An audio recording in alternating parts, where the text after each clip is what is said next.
Olá a todas e todos, tudo bem? Bem-vindas, bem-vindos a mais uma videoaula de Sociologia Jurídica. Como vocês sabem, na nossa última videoaula nós discutimos o tema da banalidade do mal com a Hannah Arendt, né? Então a gente fechou o raciocínio discutindo aí as três consequências ou reverberações do pensamento dela, não só no campo da formação de uma subjetividade que pratica o mal de forma banal, que nos ajuda, né, a pensar enquanto agentes jurídicos envolvidos numa instituição ou em instituições burocráticas, mas também pensando como que isso reverbera no funcionamento do direito propriamente dito. Hoje, nós nos aproximamos mais dessa temática, que é a grande temática do módulo 2 da nossa disciplina, que é estudar o direito como um fenômeno social. A partir desta videoaula e das próximas, o nosso objetivo vai ser, de novo, né, trabalhar o direito como um instrumento de controle social. Para quem não se recorda, controle social é o termo utilizado para se referir ao conjunto de instrumentos, rituais, discursos, dispositivos e etc., que tem como objetivo manter um status quo, manter a ordem social. Então, lembrando, né, a caminhada que a gente tem feito até aqui, na primeira parte da disciplina, e essa primeira parte ela foi com a teoria geral da ordem social até as sociedades do espetáculo de Guy Debord, o nosso objetivo é entender qual a configuração social, ou seja, como que se dá a ordem social. Agora, nesse segundo módulo do controle social, nós vamos estudar como que essa sociedade é mantida na ótica do direito, ou pelo Estado/direito. E aqui, né, eu já adianto uma perspectiva que eu vou retomá-la no final dessa videoaula. Que perspectiva é essa? De que o direito ele é um instrumento, na perspectiva teórica ao qual nós estamos trabalhando, o direito ele é um instrumento excelente para manter a ordem social, manter uma determinada economia de poder, manter um determinado jogo de forças. Mas ele não é tão afeito, ele não é tão efetivo na transformação da ordem social. E quando eu falo em transformação, eu estou pensando em uma transformação estrutural da sociedade. O que a história nos mostra é que, geralmente, mudanças estruturais da sociedade, elas vêm por meio de processos de transformação revolucionária. Podemos questionar se essa revolução ela muda de fato as coisas, mas uma mudança da estratificação, dos agentes, dos beneficiados, dos prejudicados, geralmente essa mudança mais estrutural, ela vai vir por meio de um processo revolucionário, e não pelas vias colocadas, impostas como legítimas pelo Estado/direito. E a discussão nessa videoaula é exatamente para aprofundar nessa premissa que eu acabei de dizer para vocês. Antes da gente passar para o conteúdo da videoaula propriamente dita, eu só gostaria de fazer uma observação. As reflexões que a gente vai fazer nessa videoaula e nas próximas videoaulas, elas partem de uma perspectiva monista do direito. Ou seja, o que é a perspectiva monista do direito? É a perspectiva que surge a partir da modernidade, com a forma moderna de Estado, de que o único direito legítimo é o direito positivado pelo Estado, ou criado, né, produzido pelos agentes legítimos do Estado. E a gente pode pensar aí, basicamente, o poder legislativo. Então, é essa perspectiva do monismo do Estado e que nós vamos aqui nos dedicar a criticar, a refletir, a problematizar sobre. Eu friso isso por quê? Porque, como eu já disse para vocês em outras videoaulas, nós também temos uma perspectiva pluralista do direito. Ou seja, a ideia de que seria possível ter dentro de um mesmo território vários sistemas jurídicos coexistindo. Aqui, nessa perspectiva pluralista do direito, nos demandaria outras reflexões sociológicas. Portanto, do que eu falar nessa videoaula e nas próximas, eu não estou me referindo a uma perspectiva pluralista do direito. Teremos, né, videoaulas posteriores para falar sobre o pluralismo jurídico, mas nesse primeiro momento nós estamos falando sobre o monismo jurídico.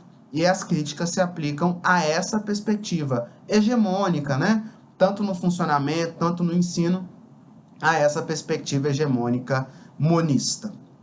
E, para podermos nos aproximarmos de uma maneira mais qualificada às reflexões do direito enquanto um instrumento de controle social, eu gostaria de fazer uma reflexão sobre 3 aspectos que tradicionalmente são imputados como funções do direito ou papéis do direito na sociedade.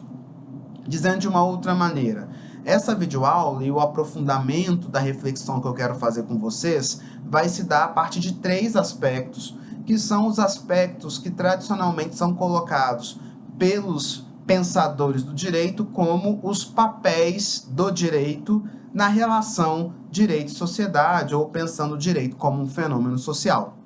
Quais 3 funções são essas que eu acabei de mencionar? É a função conservadora, a função educativa ou pedagógica e a função transformadora. Eu vou falar um pouquinho sobre cada uma delas. A começar pela função conservadora. Qual que é a definição dessa função conservadora ou desse papel conservador atribuído tradicionalmente ao direito? Por conservação, e aí acho que o próprio termo já indica, é a ideia de que o direito ele é um instrumento utilizado para manter uma determinada configuração social, para preservar, para estabilizar, para reproduzir, seriam sinônimos, uma determinada configuração social. E aqui, como sociólogos do direito, não tem como pensar sociedade sem pensar estratificação social. E no mesmo sentido, não tenho como pensar função conservadora do direito sem lembrar que nós estamos em uma ordem social que se estrutura a partir de uma episteme liberal. Isso quer dizer o quê?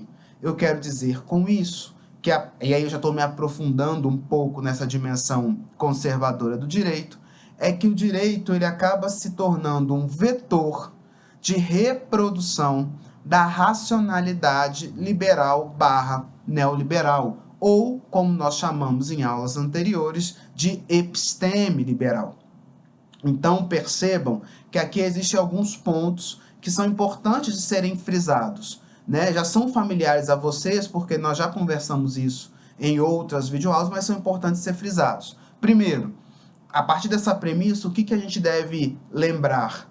De que o direito, ele não é, e seu discurso jurídico, ele não é um discurso neutro, objetivo, imparcial, né? A gente tem armaduras, ou a gente tem instrumentos que tentam dar essa aparência de neutralidade, essa aparência de objetividade para o direito, que é o que nós chamamos em aulas anteriores de a liturgia, né? Que são os rituais que tentam aí dar uma aparência de neutralidade, de verdade, de objetividade para o discurso jurídico. Porém, quando nós fazemos uma análise sociológica, o que a gente percebe? A gente percebe que você tem um grupo social que acaba tendo, em virtude de razões tais, o privilégio de produzir o direito, de criar, de interpretar, de aplicar o direito. E aí eu retomo essa discussão, né? O direito como um fenômeno social implica dizer que ele é um reflexo do contexto social ao qual ele está inserido, né? Ou então que ele vai, de alguma forma, reverberar ou ele vai replicar a característica social que está vinculada diretamente à estratificação social. Então percebam que isso vai fazer com que, de uma maneira mais explícita ou de uma maneira menos explícita, ele acabe reproduzindo a racionalidade do liberalismo. E aí eu gostaria de dar alguns exemplos disso para deixar bem fácil de vocês compreenderem. Então, um exemplo que eu acho que é o exemplo talvez mais evidente do que eu acabei de dizer é o exemplo do direito civil. Então, o direito civil hoje, ele teria aí um protagonismo dentre os demais ramos do direito, né? E aqui eu não estou sendo constitucionalista, porque numa lógica constitucionalista, né, dentro de uma lógica dogmática, seria equivocado o que eu acabei de dizer, né? O ramo mais importante do direito seria o ramo do direito constitucional. Porém, em uma perspectiva sociológica, lembrando que nós estamos num contexto de capitalismo liberal, o ramo mais importante do direito seria o ramo do direito civil. Por quê? Porque o ramo do direito civil, ele é o ramo do direito que é condição de possibilidade do capitalismo. Não seria possível capitalismo se não houvesse o direito civil. E como que o direito civil é condição de possibilidade do capitalismo? Porque o direito civil, ele é o ramo que regulamenta o contrato. E o contrato, não por acaso, e aí a gente estuda isso sempre nas aulas de TGD, então percebam que a teoria geral do direito, na verdade, é uma teoria geral do direito civil, e aí percebam que nada é por acaso, então, nesse caso, se o TGD, na verdade, é teoria geral do direito civil, é porque a gente está mostrando o protagonismo desse ramo jurídico.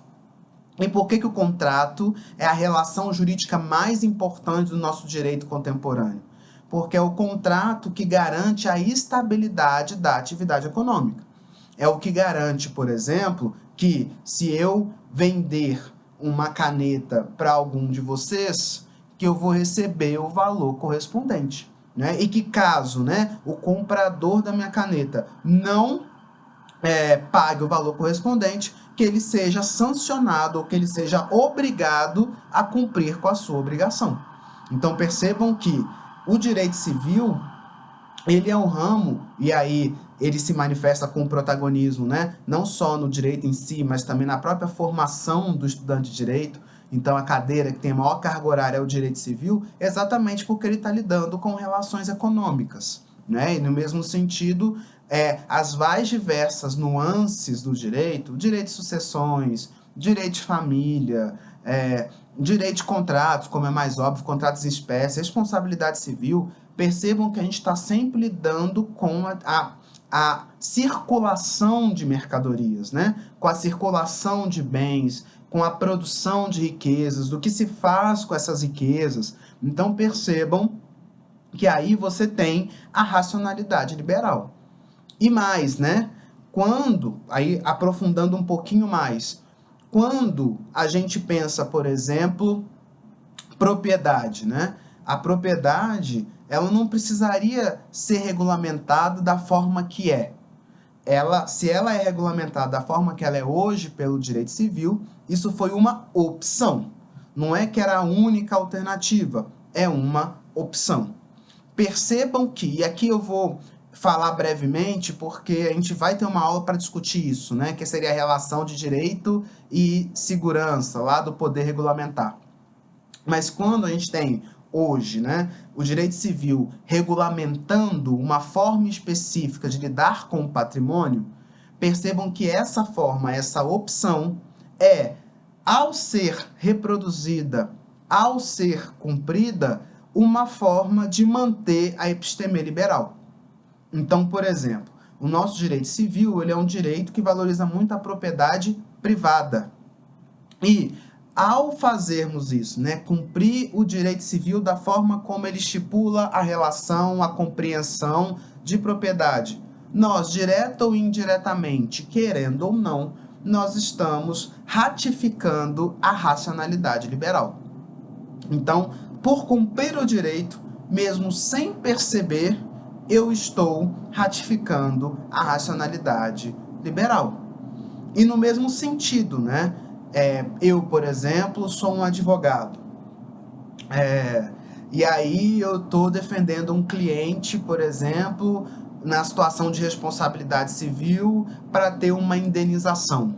Né? E eu ganho essa indenização para o meu cliente. Percebam que eu não estou aí fazendo uma justiça social. Na verdade verdadeira, o que eu estou fazendo nada mais é do que equilibrar um contrato. Inclusive, né, aqui também aprofundando uma discussão, sem querer sair muito do plano, né, de trabalho dessa videoaula, percebam que aí existe até um pressuposto de justiça, né? Então, o que é justiça dentro de um contexto de liberalismo?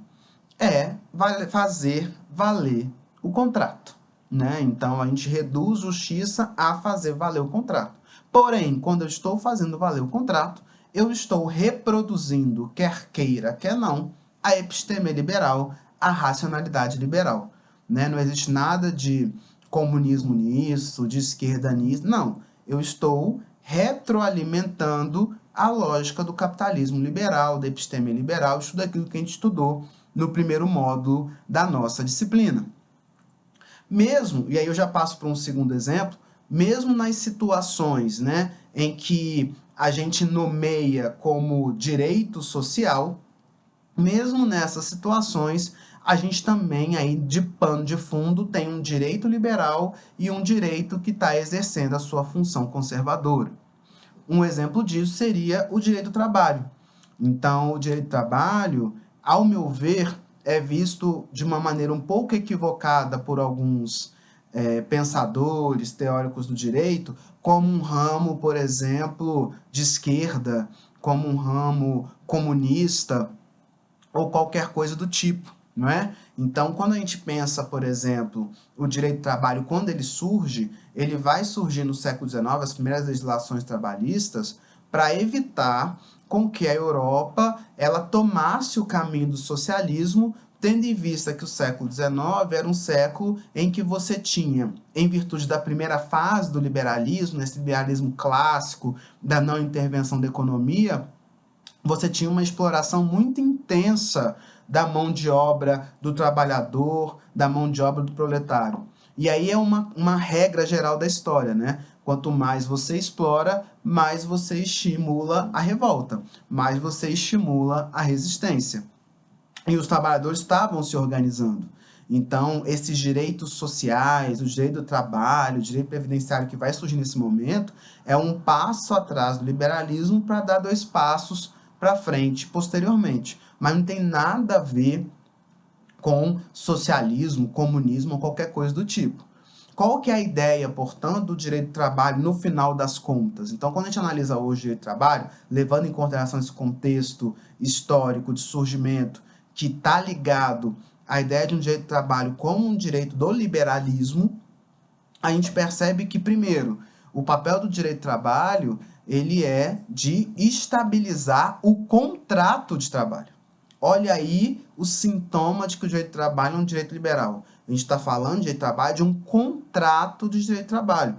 Ou seja, a gente está fazendo aí com que a atividade econômica, ao cumprir o contrato de trabalho, a gente está fazendo com que o maior beneficiário seja a atividade econômica.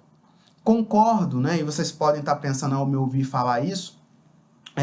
Concordo com quem acha que a situação do trabalhador melhorou, né, em comparação ao período anterior às legislações trabalhistas. Óbvio que melhorou. Contudo, eu não posso dizer que o maior beneficiário é o trabalhador, que já seria uma pauta de caráter mais socialista, mais comunista, nomeiem como vocês quiserem. Porém, nesse caso aqui, do direito de trabalho liberal, a gente tem um direito de trabalho que beneficia o trabalhador no primeiro momento, mas o principal beneficiário não é o trabalhador. O principal beneficiário é a atividade econômica. Então, por exemplo, quando a gente pensa, por exemplo, limitação de jornada, né? A limitação de jornada ela é importante por quê?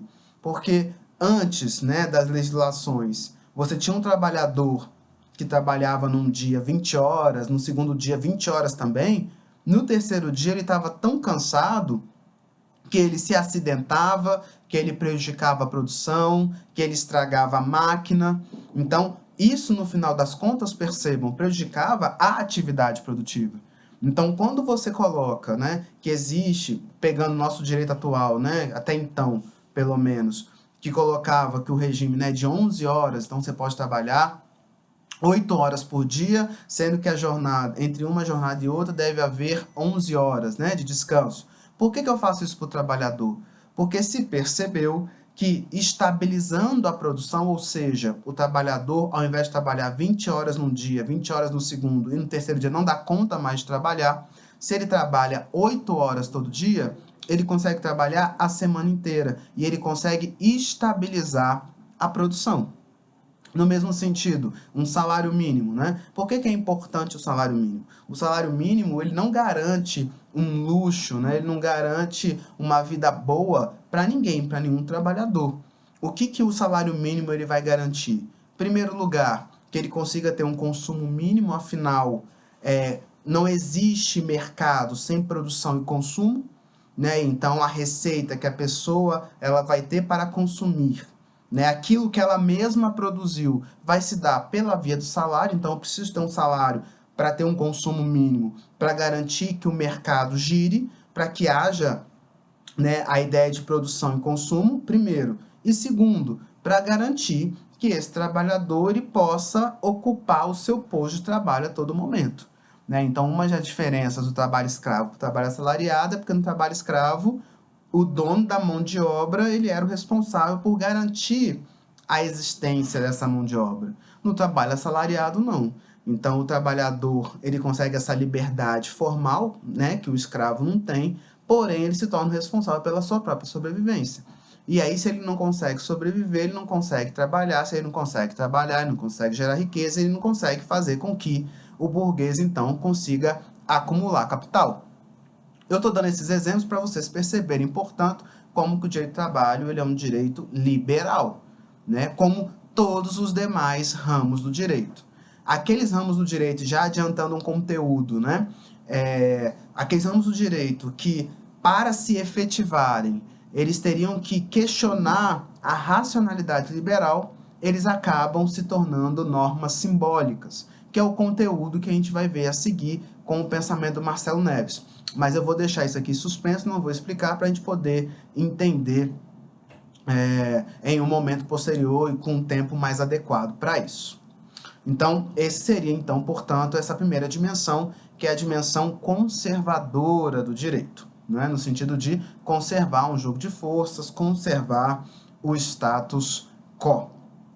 A segunda função, que geralmente é delegada ao funcionamento do direito, como um papel do direito, seria a função educativa ou pedagógica.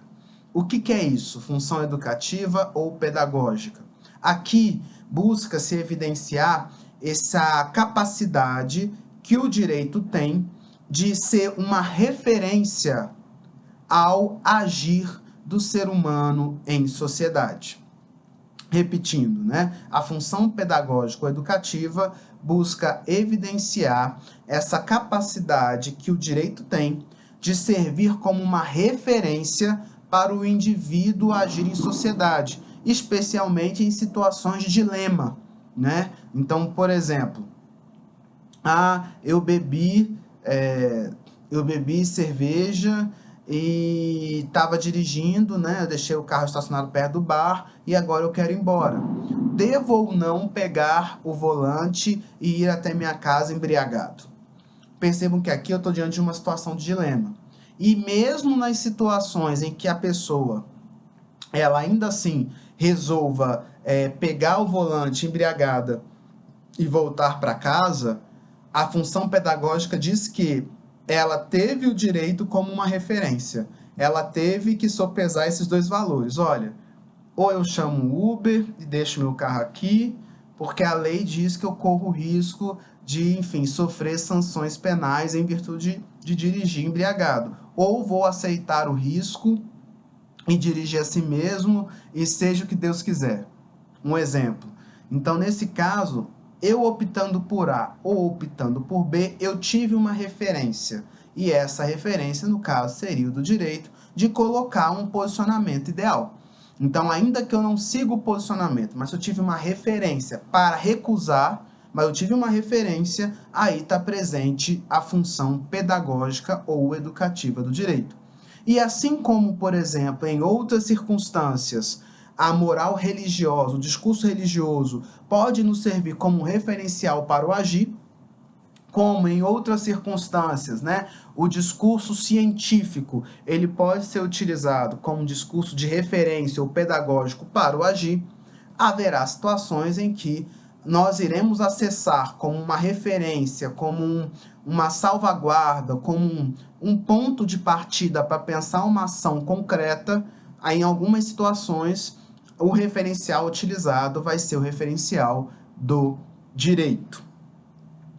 Dito isso, eu gostaria de fazer aqui um aprofundamento com vocês, né, em relação à dimensão pedagógica ou educativa do direito. E qual que é a reflexão que eu gostaria de fazer aqui para vocês? Na verdade, são duas, né? A primeira delas, que é o fato de que nós vivemos em uma sociedade complexa. O que é isso? É o fato de vivermos em uma sociedade em que há múltiplas visões de mundo, múltiplas concepções de certo e errado, múltiplas concepções de justo ou injusto, e por aí vai.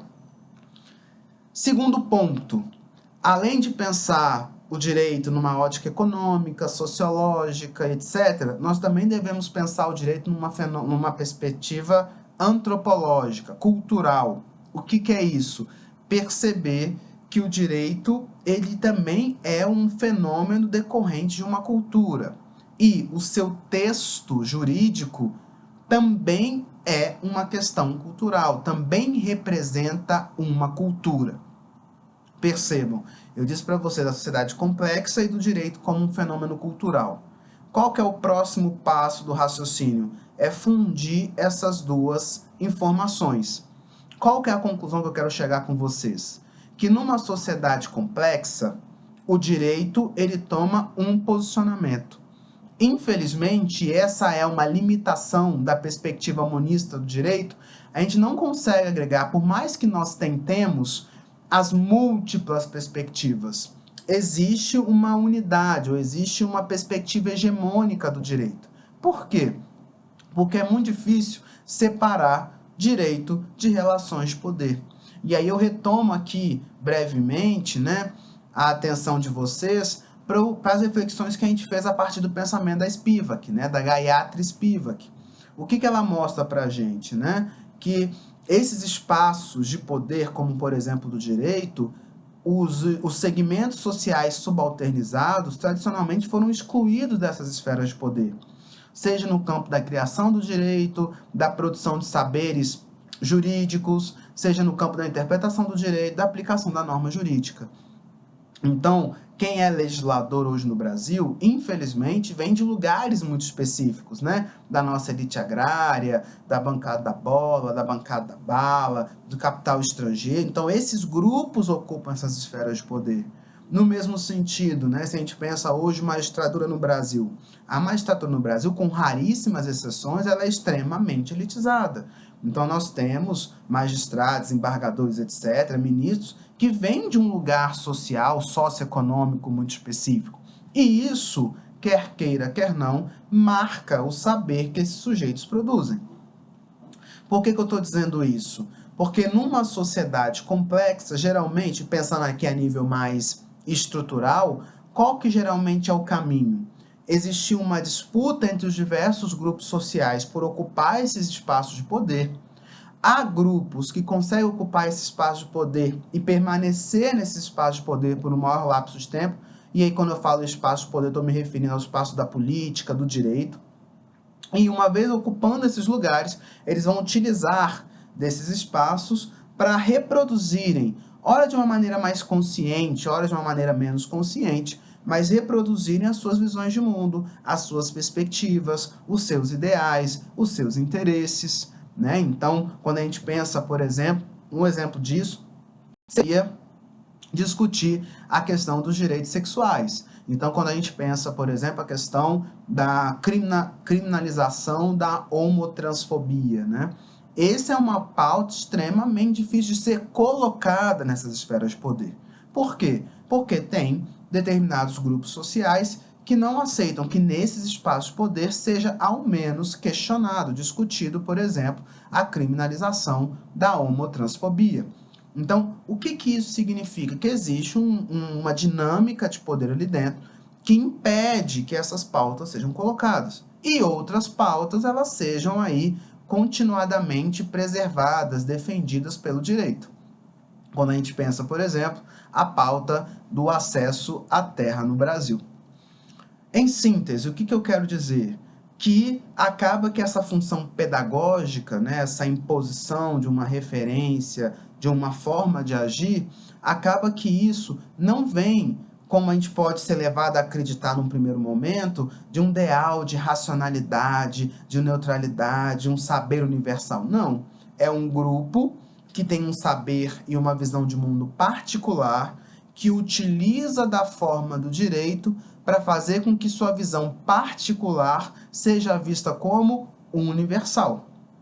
Esse é um problema que muitos autores, principalmente teóricos que estão vinculados ao tema da subalternidade, vão colocar, por exemplo, em relação a uma visão mais tradicionalista dos direitos humanos, né? Será que, por exemplo, os direitos humanos não seriam uma forma bonita, com argumento humanista e etc., de impor uma visão de mundo eurocentrista, de impor um modo de vida eurocentrado para países, para regiões que tinham modos de vida singulares? Né? Será que não é uma forma de violência simbólica? Será que não é uma forma de descaracterizar culturalmente e criar uma sociedade massa para, no momento posterior, né, gerar uma expansão econômica?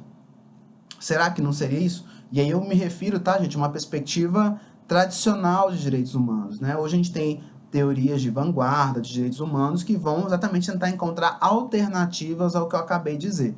Mas uma visão mais tradicionalista dos direitos humanos cai nesse problema, né? Será que com isso eu não estou criando uma visão pedagógica, mas que também é uma forma de garantir, mais uma vez, a hegemonia, a superioridade dos países centrais, Estados Unidos, Europa, em relação aos países periféricos? Fica aí uma indagação interessante para ser refletida aí por vocês. Então, essas seriam, então, portanto, as reflexões acerca desse segundo aspecto do direito enquanto controle social, que seria essa função pedagógica ou educativa, né? Só para fechar esse raciocínio, para a gente passar para o terceiro, lembrar exatamente essa questão, né, da homogeneização. Então percebam que essa função pedagógica ela acaba sendo uma maneira de homogeneizar uma sociedade que é complexa, que é heterogênea, mas homogeneizar não levando em consideração o comum.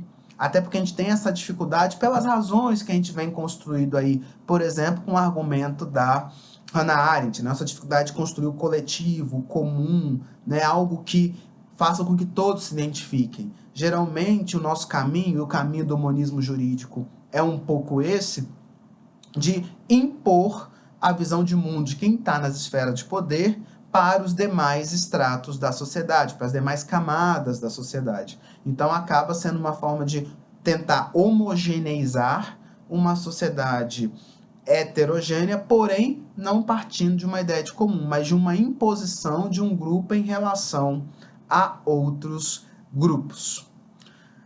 Gente, eu estou vendo aqui, esse vídeo de aula já está bem extensa, né? Eu teria mais uma função para falar, que é a função transformadora do direito, porém, eu vou deixá-la para a próxima videoaula, que eu acho que assim vai ficar mais didático, até mesmo para quem tem acompanhado aí os meus vídeos.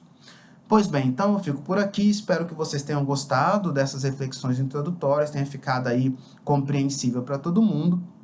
E caso não tenha ficado, eu peço que vocês anotem as dúvidas para que possamos aí retirá-las conjuntamente nas nossas atividades de fórum. Muito obrigado mais uma vez pela atenção e até a próxima videoaula.